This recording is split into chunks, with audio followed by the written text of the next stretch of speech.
कि हम किसी के खिलाफ नहीं, हम तो उनके लिए लड़ाई लड़ रहे हैं जिनको आज भी इंसान नहीं माना जा रहा है, जिनके साथ जुल्म हो रहा है, जो रोटी कपड़ा मकान के भी मोहताज है। और ये घर इस बात की गवाही दे रहे हैं। आप अपनी गर्दन उधर करके देखो, आपको पता लगेगा। जहां अमीरों के जानवर भी नहीं रहते, उस ऐसी जगहों पे गरीबों को अपना जीवन जो है यापन करना पड़ रहा है। एक माँ मिली थी अभी थोड़ी दूर पीछे, यहां से आज होगी, उसके पैरों में चप्पल नहीं थे, हाथ में फूल थे। जहां वो खड़ी हुई थी वहां खूब कीचड़ था। देख के तो बड़ी तकलीफ होती है कि क्या कर दूं, लेकिन अभी मेरे हाथ में वो ताकत नहीं। लेकिन मैं समझता हूं जिस उम्मीद से हम लोग काम करें, जिस उम्मीद से हमारी पार्टी के लोग काम कर रहे हैं, मैं जिला कमेटी का, प्रदेश कमेटी का, दोनों संगठनों की और भाई रविंद्र भाटी जी का, सबका बहुत बहुत धन्यवाद करता हूं, क्योंकि उन्होंने हमेशा मेरी बात पर पहरा देके मुझे ताकत देने का काम किया है। आज हमारे बीच में ये जो कार्यक्रम है, ये कुछ दलों के लिए सिर्फ ये चुनावी कार्यक्रम है कि वोट डालने हैं और परिवर्तन करना है या उन्हीं हालातों में रहना है जिनमें रहना है, लेकिन हमारे लिए ये जंग है। हालात बदलने के लिए लड़ना पड़ेगा। बिना लड़े कुछ मिलता नहीं है, मांगने से भीख मिलती है, अधिकार छीनने पड़ते हैं। और बाबा साहब अंबेडकर अपने 4-4 बच्चों की कुर्बानी से हमें सबसे बड़ा हथियार देंगे, वो है हमारी वोट। ये वोट जब तक हमारे पास है तब तक बड़े बड़े कुर्ते वाले, बड़े बड़े महलों वाले, बड़े बड़े गाड़ियों वाले, बड़े बड़े धरना सेठ चुनाव के बीच हमारी बस्ती में आके हमारे पैर पकड़ के और हमसे आशीर्वाद लेते रहेंगे। हमें दादी, हमारी घर की महिलाओं को दादी, चाची, ताई, पता नहीं क्या क्या, भाई, चाचा, ताऊ, दादा बोलते रहेंगे, लेकिन चुनाव के बाद 5 साल कोई हमारी बस्ती में दिखाई नहीं देगा, गरीबों की बस्ती में दिखाई नहीं देगा। क्योंकि सत्ता में बैठे लोग तो क्या कर रहे हैं, जो सबके साथ सबके विकास की बात करते हैं, उन्होंने 27,000 स्कूल बंद करने का अभी नोटिफिकेशन जारी किया कि हम 27,000 स्कूल बंद करें। आप ईमानदारी से बताओ, सरकारी स्कूल में किसका बच्चा जाता है? गरीब का, किसी अमीर का तो नहीं जाता। बाबा साहब ने क्या कहा हमें, बाबा साहब ने हमें पहला नारा ही क्या दिया, शिक्षित बनो। जब हमारा बच्चा पढ़ेगा ही नहीं तो 400 रुपए की मजदूरी करके क्या अपना घर बना पाएगा 10 साल में, 20 साल में? क्या एक 4 रुपए गाड़ी ले पाएगा? मैं बुनियादी बात कर रहा हूं। वो ये चाहते हैं कि हम गुलाम बन के देश में जिए, और हम ये चाहते हैं कि हम गुलामी की बेड़ियां काट के इज्जत की जिंदगी अपने लोगों को दे, हर आदमी को दे, जो उनका अधिकार रहता है। हम सब के लिए लड़ते हैं, किसानों के लिए लड़ते हैं, महिला बहनों के लिए लड़ते हैं, पहलवानों के लिए लड़ते हैं, नौजवानों के लिए लड़ते हैं, हर आदमी के लिए लड़ते हैं जिस पर जुल्म होता है। और तब तक लड़ते रहेंगे जब तक हमारे शरीर में लहू का आखिरी कतरा, क्योंकि हमारे गुरु और संतों महापुरुषों ने हमें सिखाया है। और हम अपनी ड्यूटी को कर रहे हैं। आज मेरे संज्ञान में एक बात आई थी, भाई अमरेश जी की प्रतिमा लगी है, प्रतिमा कहीं लगे तो उसका सम्मान होना चाहिए, उस पर एक छतरी लगनी है। मैं ये मेरी हैसियत इतनी नहीं है, लेकिन मेरी तनख्वाह है, मैं अपनी तनख्वाह से छतरी को लगाऊंगा, इस बात का मैं आप लोगों से वादा करता हूं। अपनी तनख्वाह से, किसी का नहीं, कोई जिंदाबाद, ये मेरा काम। मैं तो जो करना चाहता हूं शहीदों के लिए जिन्होंने संघर्ष किया, वो मैं करके दिखाऊंगा। आज मेरी हैसियत नहीं है वो, लेकिन जैसे जैसे आप लोग मुझे ताकत दोगे इस लड़ाई को लड़ने की, फिर मैं आपको दिखाऊंगा कि मैं क्या कर सकता हूं। अभी मदरसों को बंद करने की बात हो रही है, ये भी स्कूल है, ये भी, इनको भी स्कूल से अलग मत समझो, ये भी स्कूल है। अब सुप्रीम कोर्ट ने कल उसको ऑर्डर दिया कि भाई ये गलत कर रहे हो आप, ये मत करो। इन सरकारों का बस चले तो ये हमसे रोटी खाने की वो छीन ले। अब ये जो है बस स्टैंड जो इनको प्राइवेट कर रहे हैं, उनको निजी हाथों में दे रहे, क्या होगा? बस का किराया हो जाएगा, जहां आज 10 रुपए वो हो जाएगा 40 रुपए, गरीब नहीं कर सफर कर पाएगा। रेलवे ने निजी हाथों में दे दी। जब ये रेलवे, बस, तमाम चीजें, पोर्ट, एयरपोर्ट निजी हाथों में चले जाएंगे तो यहाँ गरीब नहीं घुस पाएगा। ये सिर्फ इनका एकमात्र लक्ष्य है कि गरीब को इतना ना छोड़ दो कि वो किसी हालात में ना रहे। हम तो एक दो पॉलिसी पे काम कर रहे हैं, सबसे जरूरी एजुकेशन इतनी सस्ती करेंगे, इतनी आसान करेंगे कि मजदूर का बेटा भी, गरीब का बेटा भी बढ़िया से बढ़िया पढ़ाई बिल्कुल बहुत कम पैसे में ले सके, कि उसके पापा को जो है अपना मकान गिरवी ना रखने पड़े, अपनी जमीन गिरवी ना रखनी पड़े, किसी से कर्ज ना लेना पड़े, बेटा बेटी को पढ़ाने के लिए पूरी जिम्मेदारी से उसको अवसर मिले। और हेल्थ सिस्टम इतना अच्छा करेंगे कि गरीब का इलाज भी बहुत कम पैसों में, बड़ी से बड़ी बीमारियों का इलाज भी 100-200 रुपए में हो जाए, कि उसकी जेब से कुछ लगे भी ना और उसकी जान बच जाए। हम तो देख रहे हैं कि क्या होना चाहिए, लेकिन मैं आपको विश्वास दिला कहता हूं, आज कई कार्यक्रम लगे हुए हैं, ये जितनी देर मैं बोल रहा हूँ इतनी देर में तो मैं शुरू भी नहीं होती, इतनी देर तो मैं नाम ही लेता रहता हूँ। हमारे मनीष भाई बैठे हैं, मोनिश भाई बैठे हैं, कामरान भाई बैठे हैं, सतीश भाई बैठे हैं, दिनेश भाई बैठे हैं, पीताम्बर साहब बैठे हैं, तमाम टिकम भाई बैठे हैं। इतनी देर तो मैं नाम ही लेता रहता हूँ जितनी देर मुझे बोलने का मौका मिल रहा है, क्योंकि कई कार्यक्रम है। लेकिन मैं आपको एक बात कह सकता हूँ, एक मौका आप हमें दो इस क्षेत्र की सेवा। कोई बुरा नहीं, मैं नहीं कह रहा हूँ बाकी प्रत्याशी बुरे, आरएलडी का प्रत्याशी बुरा नहीं, मैं उसको बुरा नहीं कहता, क्योंकि हमारे गुरुओं ने नहीं सिखाया। गठबंधन का प्रत्याशी वो भी बुरा नहीं है, लेकिन वो आपके लिए कितने अच्छे हैं आप तोल के देख लो, क्योंकि आपने उनको पहले मौका दे रखा है। बताओ दे रखा है नहीं दे रखा है? कभी चुनाव के बाद 5 साल मिले आपको?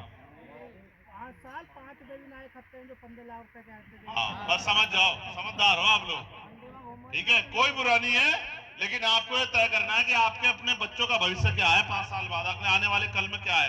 औरों को मौका तो मिलेगा 27 में और आपको मिल गया मौका 24 में। इतनी जोर से केतली का बटन दबाना कि इधर केतली का बटन दबेगा, करंट लखनऊ में जाके लगना चाहिए। और मैं तो जो जुड़े हुए लोग हैं उनसे कहना चाहता हूं, घर से बाहर निकलो। ये चुनाव जायज नहीं लड़ रहा है, जायज तो चेहरा है, ये चुनाव आप सब लोग लड़ रहे हो। ये चुनाव चंद्रशेखर आजाद के मान सम्मान का चुनाव है, रविंद्र भाटी के मान सम्मान का चुनाव है, ये मनीष प्रजापति के मान सम्मान का चुनाव है। ये बताने का चुनाव है कि सिर्फ अमीर राज नहीं करेंगे, गरीब भी मेहनत करके आगे बढ़ सकते हैं और गरीब भी अपने लोगों की लड़ाई लड़ सकते हैं। ये बताने का समय है, क्योंकि बाबा साहब अम्बेडकर ने हमें मुख्य धारा में लाने के लिए वोट का अधिकार हमें दिया था। इसलिए बस मैं आपसे ये कह रहा हूं, घर से निकलो। अगर सच में मुझसे प्यार करते हो, सच में आपके दिल में मैं पहले भी इस गांव में आया हूं। जब मैं 16 महीने की जेल काट के आया था तो मेरे मन में ये पीड़ थी कि जिन भाइयों ने अपने प्राण जो हैं समाज की रक्षा के लिए दिए, अधिकारों की रक्षा के लिए दिए, उन भाइयों को नमन करने, उनके परिवारों को ये विश्वास। आज हम लोग चुनावी कार्यक्रम में हैं, लेकिन इस मिट्टी से मेरा रिश्ता चुनावी नहीं है। मैं अपनी बात को शुरू करते हुए सभी धर्मों में जन्मे सभी संतों, गुरुओं और महान पुरुषों को नमन करता हूं, और जिनकी वजह से हमें अवसर मिला, राष्ट्रपिता ज्योतिबा फूले, छत्रपति साहू जी महाराज, डॉक्टर बाबा साहब अम्बेडकर, संत राम बी प्रजापति, महामना राम सुवर्ग। और आप भी जानते हैं कि हम प्रयास तो कर रहे हैं, लेकिन उस तरह की ताकत अभी नहीं बनी। मैं तो आप सबका धन्यवाद देता हूं कि आपने एक एक पैसा जोड़ के मुझे चुनाव लड़ाया, अपनी मेहनत का एक एक पैसा संगठन के जरिए नगीना में भेजा, और उस पैसे से हमने धन्ना सेठों का, बड़े बड़े पैसे वालों का चुनाव बिना समीकरण के जीता जा सकता है क्या भाई? आप ये बताओ, यहाँ समाजवादी पार्टी जो गठबंधन का प्रत्येक प्लस क्या है उनके पास, बताओ 6 ईमानदारी है कुछ? और उनसे ज्यादा 80% में जाहिद है, बताओ है या नहीं है? ईमानदार से बताओ, है या नहीं है? बताओ। तो उनके पास क्या है? जितना वोट आप उनको दोगे, उनको नहीं देंगे आप, उतना आप भाजपा की मदद करोगे। मेरी बात को आप याद रखो, ठीक है? नहीं, यहां तो शुरुआत जो है 60,000 से होगी जाहिद की। कितने से होगी? और जहां जहां इस नीले झंडे लेके खड़े, ये तो लट गाड़ देंगे। मेरी बात को आप याद रखना, आपका आदमी पिक्चर हट सके, ये नहीं हट देंगे। मेरी बात को आप याद रखना। नगीना में ये खड़े, नगीना वाले उधर जो काम कर रहे हैं, मैंने इन्हें इस बारे में बुलाया कि मेहनत कर लो। नगीना में इधर तो थोड़ी चूक हो गई थी कि 1 लाख वोट इधर उधर हो गया था, बाकी इधर दूसरे वाले तो 13,000 पे काट जाता। लटकी में इस ताकत नहीं देने किसी को, बस बाकी सारा चंद्रशेखर आजाद का। इसलिए कह रहा हूं, मेरी बात को आप याद रखना। आप अपने समाज से हाथ जोड़कर रखना। जिस समाज में पैदा हुआ, अगर 900 वोट गिरेंगे नहीं तो 900 के 900 आजाद समाज पार्टी गिरेंगे। मेरी बात को आप याद रखना। इन्होंने सबको मौका देकर देख लिया, इनके जीवन नहीं बदले। चुनाव में लोग आते हैं, जीतते हैं, अपने घर में जाकर बैठ जाता है। अगर सड़क पे कोई है तो वो बीमार में आजाद समाज पार्टी के लोग हैं, जो जान माल धन सब कुछ लौटा रहे। और फिर भी सुनो, मैं अपने लिए जीता तो इस बार मिनिस्टर बनकर वहां बैठता दिल्ली में। आप समझते हो? ये 4 गोली नहीं खाता मैं। मेरी जान के पीछे इस मारो पड़ा। इनको पता है कि ये आदमी जिस दिन मजबूत हो गया उस दिन से ये नफरत की सांप्रदायिकता की राजनीति खत्म हो जाएगी। ठीक है, सिर्फ इसलिए। और मेरी एक बात और याद रखो, जिस दिन से खिलाफत मूवमेंट के कार्यक्रम में मुझे बुलाया गया था ना चीफ गेस्ट, वो देश का सबसे बड़ा कार्यक्रम होता है। मुझे भी नहीं पता था, मुंबई में पूरे देश के लोग रहते हैं वहां। जब मुझे बुलाया गया ना, उसमें मुख्य अतिथि बुला गया, मैं सोच रहा भाई क्यों बुलाया है। जब मैं वहां गया तो मुझे पता लगा उन्होंने मुझे क्यों बुलाया। उस दिन से ही मेरे खिलाफ साजिश स्टार्ट होगी कि इस आदमी को किस तरह रोक लो। रुकने का नहीं, ना रुकूंगा, ना बिकूंगा, ना झुकूंगा, बाड्डा पार करूंगा इस बार दिल्ली तक। मेरी बात को याद रखना। किसी दर्जा सेठ की औलाद नहीं, प्राइमरी स्कूल के मास्टर का बेटा और इस पश्चिम का हूं। हम अगर एहसान किसी का लेते हैं तो जड़ शुद्धा तारते हैं। ठीक है, अगर कोई हमारे लिए एक कदम चलता तो 100 कदम चलते हैं। मेरी बात को याद रखना। हम किसान लोग हैं, हम तो बीज देख के बता देते हैं कि नस्ल फसल कितनी जोर की होगी। मैं आपको आज कह रहा हूं, सबको साथ लेकर चलेंगे और आपकी भी जिम्मेदारी है। आप सबके आगे हाथ जोड़कर सबसे कहना कि भाई मौका दो। और जाहिद आप याद रखना, आप ये आर्यमान चौधरी आ गया, मेरा छोटा भाई जो है, मेरी बात को याद रखना। आप पहले एमएलए होंगे, आज समाज पार्टी के मेहनत करके लगे रहो, हाथ जोड़ कर रखो बस लोग आके। ठीक है, आपको रोकने के लिए एड्डी चोटी के वकील साहब खड़े हैं पीछे, एड्डी चोटी के जोड़ लगा लें, घबराने की जरूरत नहीं है। समझ गए, नहीं समझ गए? भाई बताओ, जाहिद की मदद करोगे नहीं करोगे? ईमानदार से बताओ। अपने आप निकल के लोगों से अपील करोगे नहीं करोगे? बताओ। इतने लोग जोड़ने खातर नहीं, 1 लाख रुपए खर्च करने पड़ेंगे उन्हें। जिम जाकर बैठे हैं उनके यहाँ इतने लोग आके। मेरी बात को याद रखियो भाई, आवे क्या? बताओ ईमानदार से। और अगर एक आवाज लगा दी, याद है नहीं आपके मोरना में एक आवाज लगा दी नहीं, तो ये अपने से 20 गुना लोग लेके मेरी एक आवाज पर दिल्ली पहुंच जाने। आप इन्हें जानते नहीं हो, मैं इन्हें जानता हूं। ठीक है, ये गरीब लोग हैं, ये तो लकीर के फकीर हैं। इनके साथ तो धोखा हुआ आज तक। इनकी वोट लेते हैं लोग और मौज काटते खड़ा संजय, इनकी खेल तो धोखा है। हम खड़े, हम बता रहे, बबलू चौधरी हमारे अध्यक्ष यहाँ खड़े, हम जब तक इनके जीवन नहीं बदलें, जब तक हम पीछे नहीं हटने, चाहे कुछ भी हो जाए। और मौत आज आ जा, डरते नहीं हम किसी से भी नहीं डरते। और इस गुंडागर्दी का इलाज बताओ, कोई बताओ भाई, इस गुंडागर्दी की भाजपा का इलाज कर सकते नहीं, हमारे अलावा कोई कर सकेगा? बताओ, हम ही कर सकेगा? नहीं कर सकते। हाँ, हम ही अड़ सकते हैं, जिगरा हमारे में ही है। ठीक है, बस हिम्मत करके चलियो, घर से निकल के मेहनत करोगे नहीं करोगे? बताओ ना, जुटे 8 ठारे एकदम सच्चे ठाओ। नहीं, बिल्कुल हल्की आवाज, इतनी हल्की आवाज में नहीं मानता। बताओ, सुनो, आज तक गांव में प्रधान बनाते आए नहीं आए, पीडीसी बनाते आए नहीं आए, जिला पंचायत में वोट देते आए नहीं आए, तो फिर नो भी पक्का कर लो। इनका हाथ जोड़ दे, तब मैं जायज नहीं लड़ रहा, तब ही लड़ रहे। मेरी बात को आप याद रखना। कर दोगे नहीं कर दोगे बेड़ा पार? पक्का? ठीक। सुनो, ये नगीना के लोग खड़े, वो शोरा वाले सारे डरा दिए। वहां के विधायक जी ने, मंत्री जी ने कहने लगे बस्ते रखवा देंगे। हमने काम देखा कौन रखवाओगा बस्ते? ये भी चंद्रशेखर आजाद है, बस्ता जिम रखा जाएगा जिसमें सांसद नहीं होने का। याद रखिए मेरी बात का। ठीक है भाई, डरो मत। एक बार मौका मिला है, डरो मत, हिम्मत कर आगे अपने आप वोट मांगो। कर लोगे नहीं कर लोगे? अच्छा, एक और बात, वोटिंग परसेंटेज बताओ, पूरा रहेगा नहीं रहेगा थारा? ऐसा तो नहीं है भाई वो जा रहा मैं तो घर पड़ जाऊं, टूट तो नहीं होने देने के? बड़े बड़े नेता होंगे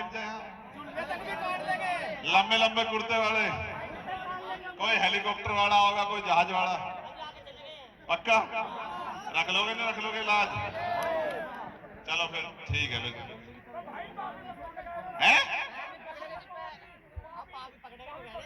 तो उसके साथ है, और जिसके खिलाफ है उसके खिलाफ है। सीधे लोग हैं बेचारे।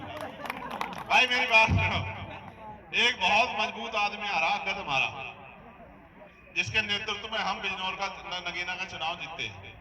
बहुत सोना सा हमारा जिला अध्यक्ष आ रहा बिजनौर वाला, आज उसकी ड्यूटी यहाँ लगेगी। तो मैं उन सबका भी धन्यवाद देता हूँ। मैनेजर साहब भी आ रहे हैं, बस इकट्ठे रहिए और मेहनत करवाओ भाई। है ना, रोचो गाँव में नहीं आ भाई। मैं एक वादा कर रहा, कोटे काट दूंगा थारे अम्मा सबके गाँव में आऊंगा। धन्यवाद करण, जनवरी में तो जाऊंगा उनका नगीना वाला करण, और फरवरी में आगे करूंगा थारा। ठीक है, चिंता मत करो। बहुत बहुत धन्यवाद। अब मैं इसी कड़ी को आगे बढ़ाते हुए आजाद समाज पार्टी के राष्ट्रीय महासचिव रविंदर सिंह भाटी जी से अनुरोध करूंगा कि वो भी आए और अपनी बात रखें। मुजफ्फरनगर पहुंचे थे जी।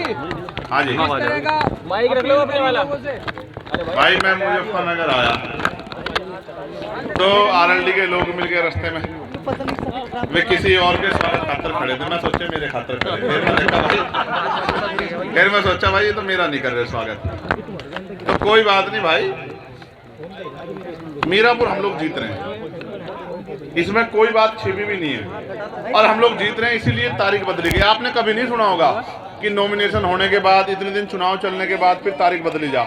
ये तारीख इसलिए बदली गई कि मीरापुर वालों ने तय कर लिया कि भाई हमें एक नया आदमी है, हर जाति धर्म का प्रिय है, मेहनत करने वाला है, कोई छवि पर उसकी दाग नहीं है, वो आदमी को जनता इस बार प्यार दे रही जाहिद को, इसको रोकने के लिए सब कुछ करागा। हम इन चीज़ों से डरने वाले नहीं, हमें 7 दिन मिले, हम 7 दिन और मेहनत करेंगे, रुखी सुखी खा के हमारे कार्यकर्ता दिन रात एक कर देंगे, लेकिन हम इस लोग विधानसभा को जीतेंगे, ऐसा हमें भरोसा है। क्या लग रहा है कि कटेंगे तो कटेंगे, पर क्या कहेंगे?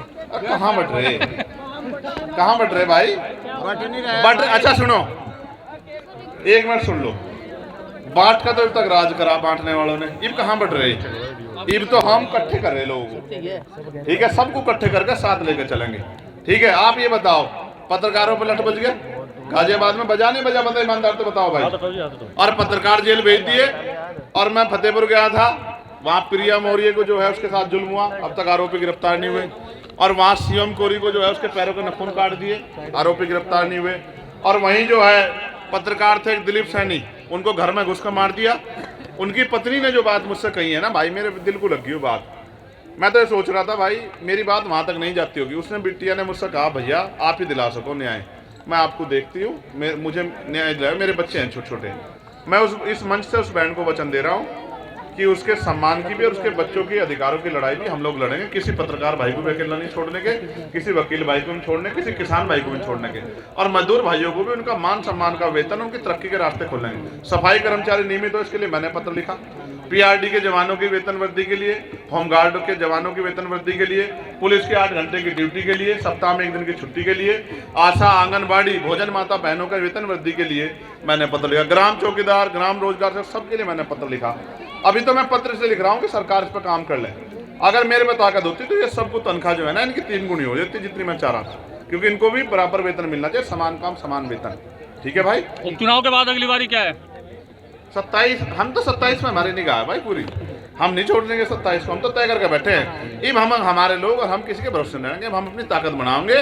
जिस तरह से इन्होंने आशीर्वाद एक गरीबों ने मुझे पार्लियामेंट में भेजा, और पार्लियामेंट में अब सबसे ज्यादा डिबेट किसी की है तो वो चंद्रशेखर आजाद की, आप चेक करवा लेना। अच्छा, बीजेपी ठीक के है, नेता 1 मिनट सुन लो। तो भाई ना हम हिंसा की बात करते ना हम किसी को बुरा कहते, हम तो ये कह रहे हैं सब मिलजुल के राजनीतिक ताकत बनाओ। अब तक हमारे लोग तो ठगे गए, अब नहीं ठगे जाने के लोग। अब चाहे कोई पैसे वाला आ जा, चाहे कोई डरा दे, डरने वाले भी नहीं, ना हम डरते ना हम किसी के बकाये में आते। अब हमारे लोग ताकत बनाने की तरफ बढ़ रहे हैं, क्योंकि अब उनको चंद्रशेखर के हाथ मजबूत करने हैं। अब बताओ क्या कह रहे थे? बताओ भाई। जान माल का आपने कहा था, उपचुनाव आपकी जान का सवाल है। हाँ देखो क्यों आज हमारे लोगों पर जुल्म हो रहा है, आज हमारी पढ़ी लिखी बेटियां घर में घूम रही हैं, आज हमारे पढ़े लिखे भाई बेरोजगार घूम रहे हैं। अगर देखो कितने किसान सुसाइड कर रहे हैं, कितने जो है नौजवान सुसाइड कर रही है, ये हमारे जान माल का सवाल है। अगर हम पे ताकत नहीं बढ़ने की तो हम अपने भाइयों को रोजगार कहाँ से देंगे, अपनी बहनों को रोजगार कहाँ से देंगे? तो ये तो जान माल का प्रश्न है, हमारे लिए कोई व्यापार नहीं है कि किसी को लड़ा दो कुछ भी कर लो। हम तो सब इकट्ठे इसलिए हुए हैं कि बाबा साहब अम्बेडकर ने कहा political power is the master की, अपनी समस्या का हल करना है तो राजनीतिक ताकत बनाओ। तो हम तो अपनी ताकत बना रहे हैं। हमारे तो सतगुरु रविदास जी महाराज इस बात कह गए, रविदास मानु सुखी बसन सुख रहे दो ठाव, एक सु स्वराज माई दूसर मरगट गाँव, कि अगर सुख शांति का जीवन जीना 2 ही रास्ते हैं। पहला स्वराज माई अपना राज लाओ, अन्य मरने के बाद मिलेगा शमशान घाट कब्रिस्तान में। तो जीते जी राज लाने के लिए हम लोग बढ़ रहे हैं कि सतगुरु रविदास जी महाराज का बेगमपुरा राज का सपना पूरा हो। ये नो बताओ राज का अधिकार गरीबों का है या नहीं, नो बताओ। पहले तो अमीर राज करते थे राजा महाराज, अब गरीबों का नंबर तो आया, तो अभी तो गरीबों की आंख खुली, अब उनका राज आओगा। आप मेरी बात अच्छा, बीजेपी के नेता प्रत्येक सभा में जय श्री राम के नारे से स्टार्टिंग करते थे। आज बेलडा में जयंत जी का कार्यक्रम था, जय श्री राम का नारा किसी भी तरह से नहीं गूंजा गया है। अब ये तो भाई वो ही जानते होंगे, उनके तो राम भी चुनावी हैं बेचारों के, और उनके एक और प्रत्याशी कुंदर के, उनको भी देख लियो। वे तो जहाँ उनके नेता तमाम जो है हजरत पैगम्बर साहब को बुरा भला कह रहे हैं, वहाँ उनके नेता वहाँ हजरत साहब की भी जयकारा लगा रहे हैं। आप समझो मेरी बात, वोट लेनी है उन्हें, आपने कहा है कि उन्हें वोट लेनी है और हमें लोगों के दिल जोड़ने हैं। हम वोट के लिए नहीं काम करें, हम तो लोगों को जोड़ के उनकी ताकत बनाने के लिए काम करें। आओ भाई आप आओ। बुलडोजर पर कहा है कि बुलडोजर का हिसाब होगा। बुलडोजर वहीं भेज देंगे जहाँ से आया बुलडोजर, आप चिंता मत करो, हम वहाँ लग रहे ताकत में, पे भी कर रहा हूँ। ठीक है, बुलडोजर अच्छा बताओ, न्यायपालिका की जरूरत नहीं है क्या आपको? बताओ जो बुलडोजर पर आप भरोसा कर रहे हो, बुलडोजर अच्छा है क्या आप बताओ? जिस दिन किसी पत्रकार घर पे चलेगा उस दिन एहसास होगा बुलडोजर क्या है, क्योंकि घर बनाने में बहुत जोर पड़ता है भाई पत्रकारों को भी। ठीक है, मगर मैं पत्रकारों पर आंच नहीं आने देने का, इस बात का भरोसा दिला रहा हूँ। ठीक है, चलो भाई चलो।